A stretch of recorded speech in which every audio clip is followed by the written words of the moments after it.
Jean-Claude Juncker, beaucoup de personnes dans différents États membres parient sur une disparition de l'euro dans les 5 ans. Marine Le Pen, par exemple, qui est candidate à la présidentielle en France et qui navigue dans les sondages entre 20 et 22%, est favorable au retour au franc français. Qu'est-ce que vous, en tant que patron de l'Eurogroupe, vous diriez pour défendre l'euro devant les téléspectateurs, les auditeurs qui nous regardent? Un, je dirais que l'euro, d'abord, n'est pas menacé quant à son existence. Deux, je dirais que l'euro existera encore lorsque plus personne ne se souviendra de Mme Le Pen. Et trois, je dirais que ce serait pour les Français, et surtout pour les plus modestes entre les Français, un scénario de catastrophe.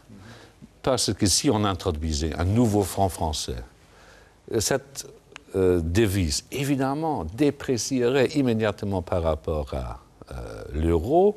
Le PIB français connaîtrait... Elle propose une parité nouveau franc français égale 1 euro. Oui, oui, mais ce n'est pas elle qui décide. Hein.